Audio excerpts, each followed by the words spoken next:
Blessed day to everyone. I am Eliza Sendon and welcome again to day 264 of 365 Daily Devotion with Bible Character Edition. And today is August 21, 2026 and yung title na tong devotion natin ay God Keep His Promises. At ngayon, yung character natin ay bago na, si Ezra. And si Ezra, siya ay scribe, ibig sabihin siya yung nag-aaral ng salita ng Diyos. Who led God people back to His Word. So, isa rin siyang priest. And yung Book of Ezra, yung key verse natin dito ay matatagpuan sa chapter 7, verse 10, which is si Ezra, he devoted himself to study God's word, to obey it and teach it. So, ganun din sana sa atin, we study God's word, not just for knowledge, but to be guided in obedience.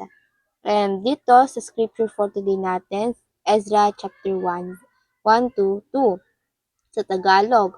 Noong unang taon ng paghahari ni Ciro sa Persya, ito yung sequence. Yung Judah na captive to by King Nebuchadnezzar ng Babylon. And then, many years later, yung Babylon naging captive naman siya ni King Cyrus ng Persia. So, eto, kadugtong natupad ang sinabi ni Yahweh sa pamamagitan ni Propeta Jeremias nang udyukan ni Yahweh si Ciro na isulat at ipahayag sa buong kaharian ang utos na ito. Ito ang utos ni Emperador Ciro ng Persya. Ibinigay sa akin ni Yahweh ang Diyos ng kalangitan ang lahat ng kaharian sa buong daigdig at inatasan niya ako na ipatayo siya ng templo sa Jerusalem na nasa Juda. Kung babalikan natin, yung temple na ito ay winasak ni Nebuchadnezzar nung inexcel niya nga itong mga taga Jerusalem, mga taga Juda. So, because of King Cyrus, yung mga na-exile na Hudyo ay nakabalik na sa kanilang sariling bayan, which is sa Jerusalem, which is then at na yung pag-fulfill sa pangako ng Panginoon na restoration sa mga tao. Kaya nga, dito sa ating katuruan, number 1, God promise has an appointed time of fulfillment. Hindi to basta kung kailan lang. Merong perfect plan ang Diyos, perfect timeline. At ang Diyos kumikilos at kinikilos sa iyong mga tao upang tuparin ang kanyang mga pangako. Katulad ni King Cyrus, bagamat ito ay pagan na tao or sumasamba siya sa mga Diyos-Diyosan, ginamit pa rin siya ng Panginoon.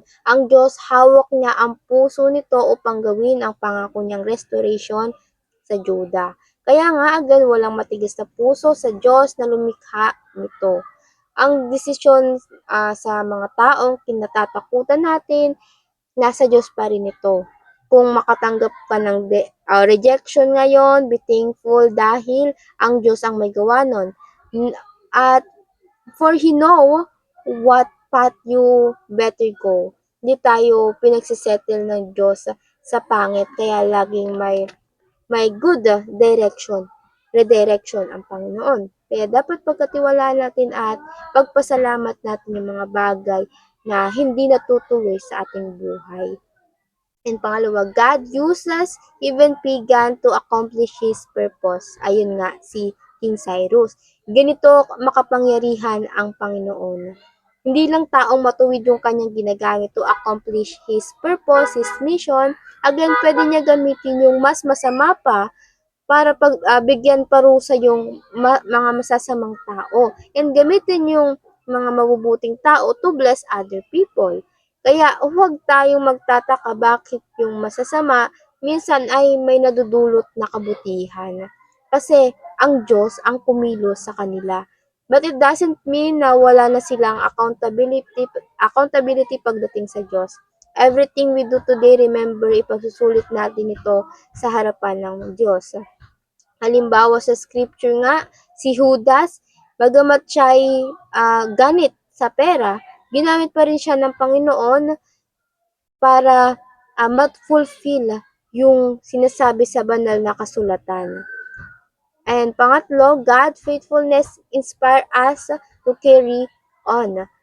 Yung katapatan ng Diyos ay palaging sapat, lalo na sa ating mga kahinaan. Ito yung dapat number one support system natin. God, faithfulness, hindi yung mga tao sa paligid natin or yung resources na meron tayo. Gano'n man kabigat yung mga hamon ngayon sa buhay, alam natin na makakapagpatuloy tayo dahil ang Diyos, tapat siya sa kanyang mga pangako. Hindi tayo iiwan ng Diyos, hindi tayo pababayaan. His grace made perfectly in our weaknesses, in our incapability. And now, para naman sa ating application, paano ba natin to may sasabuhay? Number one, trust that God timeline is perfect. Ito yung gusto kong i-apply ngayon, yung aralin ngayon. Kasi may pagkakataon talaga sa puso natin na hindi tayo nasa-satisfied. May question sa puso natin, Lord, bakit ngayon lang? Pero again, ang perfect time ng Panginoon ay napakabuti at napakaganda. Yung timeline ng Diyos, it always perfect, even may delays. Ang tawag doon kapag sa perspective ng Panginoon, it is perfect delay. Wala nang makakabuti pa sa timeline ng Diyos. At bakit nga ba may delay? Ito ay dahil may kinikilos pa siya. Marahil may kinikilos pa ang Diyos para abutin yung iba pang tao. Sa plano niya sa buhay mo, may iba pang tao kasama sa kwento mo, hindi lang pala ikaw. Kaya pagkatiwalaan natin ng Diyos. Kaya, again, matuto tayong magantay, be strong and courageous. And pangalawa, recognize God's work even in the lives of unbelievers. Kahit mga believers lang, pero hindi follower ni Kristo, pagkatiwalaan pa rin natin na ang Diyos kayang kumilos through their life. Ang pagkilos ng Diyos hindi limitado sa Kristiyano lamang. Even the unbeliever people, hawak pa rin ng Diyos. Yung puso nila, yung buhay nila, magagamit pa rin sila ng Diyos. Kasi bakit? Ang Diyos ay may common grace. Lahat ng tao nakaka-receive nitong common grace. Kahit sila ay masasama, pinagbibigyan pa rin sila ng Diyos o nakakatanggap pa rin sila nito, lalo na kapag masipag ang tao. Kaya pansinin mo, yung mga taong masasama ay mayayaman, it is because they receive common grace. Nagsipag pa rin naman sila kahit papano. Nagsipag maging masama. So, don't underestimate God's work. Pero I don't encourage everyone to do yung masamang gawain dahil may common grace tayo. Again, ang common grace hanggang dito lang yan sa mundo. Meron pa rin tayong eternal life na kung saan dapat ayun yung fino-flourish natin, pinagsusumikapan ngayon na abutin o makamtan. And again, so don't underestimate God's work. Kung kaya niya pakilusin yung ibang tao kahit hindi mananampalataya, how much more sa taong surrender ang buhay sa kanya. How much more sa atin.